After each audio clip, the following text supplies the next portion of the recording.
নমস্কার বন্ধুরা, আমি সুনীল আর আপনাদের সকলকে সুনীল ইউনিক ট্রাভেল চ্যানেলে স্বাগত। দীঘায় আজ আমাদের দ্বিতীয় দিন। সকাল সকাল টোটো নিয়ে বেরিয়ে পড়েছি দীঘার সাইট সিন করার উদ্দেশ্যে। আমাদের প্রথম গন্তব্যস্থান হলো উদয়পুর সমুদ্র সৈকত। আমরা এখন চলে এসেছি উদয়পুরে। আমাদের প্রথম ডেস্টিনেশন হলো উদয়পুর। নিউ দীঘা বা ওল্ড দীঘায় যেটা বোল্ডার পড়ে থাকে বলে অনেকে চান করতে পারেন না, তবে উদয়পুরে এসে কিন্তু আপনারা ভালো করে চান করতে পারবেন। আর এখানে আমি যা দেখলাম, এখানে কিন্তু অনেকগুলো জয় রাইডিংয়েরও ব্যবস্থা আছে।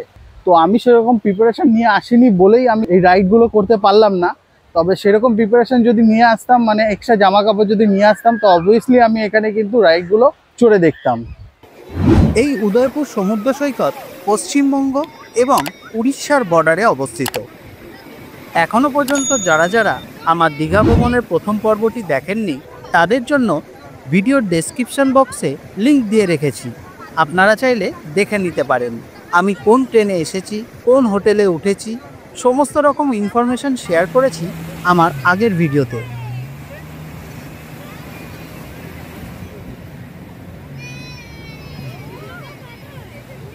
উদয়পুর সমুদ্র সৈকতে আপনারা বন্ধুবান্ধব এবং পরিবারকে নিয়ে বেশ কিছু সময় কাটাতে পারবেন। আর তার সাথে এখানে অনেক ধরনের সামুদ্রিক মাছ থেকে শুরু করে কাঁকড়া fry, soft drinks, hard drinks আপনারা পেয়ে যাবেন। উদয়পুর দেখে এখন আমরা যাচ্ছি তালসারির পথে। তালসারিতে গিয়ে আপনাদের সাথে দেখা হচ্ছে। দীঘা থেকে তালসারির দূরত্ব হলো 8 কিলোমিটার। আমরা এখন চলে এসেছি তালসারিতে। এখন ভাটা চলছে বলে জল কম আছে, সামনেই দেখুন চড়া পড়ে আছে, তাই জন্য। এই জায়গাতে সুবর্ণরেখা নদী এসে মিলিত হয়েছে সমুদ্রে। এই নদীতে আপনারা চাইলে নৌকাও চড়তে পারেন। তার জন্য ভাড়া লাগে 100 টাকা মাথা পিছু, তবে দরাদরি করলে কমতেও পারে।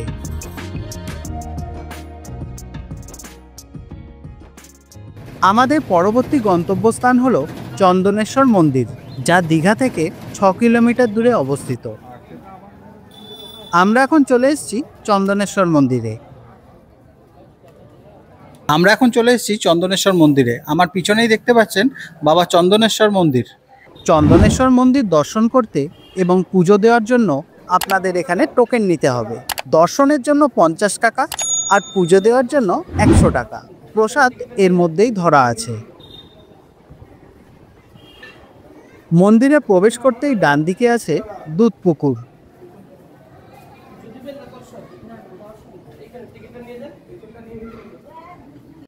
আর মন্দিরের ঠিক সামনেই বিরাজ করছেন নন্দী মহারাজ। আমরা এখন দাঁড়িয়ে আছি মন্দিরের গর্ভগৃহে। এই মন্দিরে বাবা মহাদেব পূজিত হন চন্দনেশ্বর নামে। বাবা কিন্তু খুবই জাগ্রত, বাবা সকলের মনস্কামনা পূর্ণ করেন।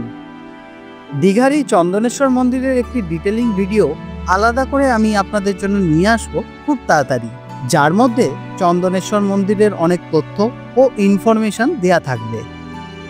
এই মন্দিরে বাবা চন্দনেশ্বর ছাড়াও রয়েছে আরও অনেক দেবদেবীর মন্দির, যেমন সামনেই আছে একটি রাধাকৃষ্ণের মন্দির, পাশেই আছে জগন্নাথ দেবের মন্দির।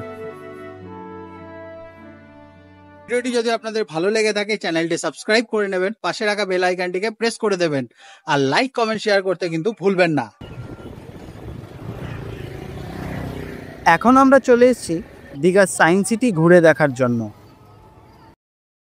সামনেই দেখতে পাচ্ছেন সায়েন্স সিটির প্রবেশদ্বার, আর পাশেই আছে টিকিট কাউন্টার। এখান থেকেই টিকিট কাটতে হবে সবাইকে।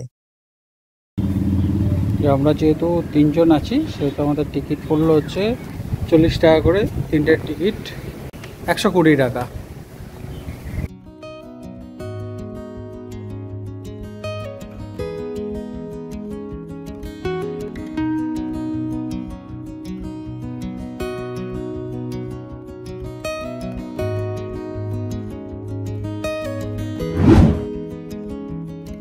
ম্যাগনেটিক পাওয়ার কিভাবে কাজ করে সেটা এখানে দেখানো হয়েছে।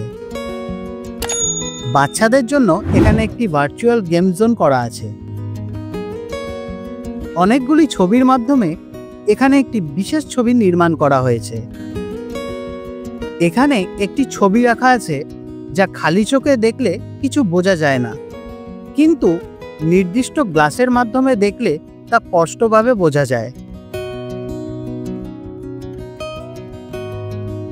পাশেই আছে ফ্লোটিং বল এরিয়া, যেখানে একটি বলকে কিভাবে হাওয়াতে ধরে রাখতে হয় সেটা এখানে দেখানো হয়েছে। বাচ্চাদের আরো নানান রকম জিনিস এখানে আছে যা তারা বইয়ের পাতায় দেখেছে ও পড়েছে, আর এখানে এসে তারা বাস্তবে দেখতে পাচ্ছে ও নিজে হাতে শিখতে পারছে।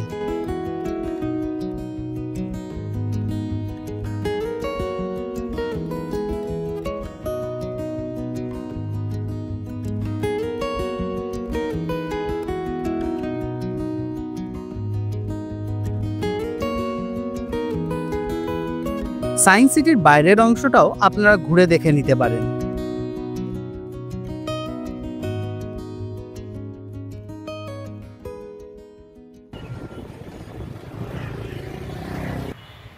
সায়েন্স সিটি দেখে আমরা এখন চলে এসেছি দীঘার মেরিন অ্যাকোরিয়াম দেখতে।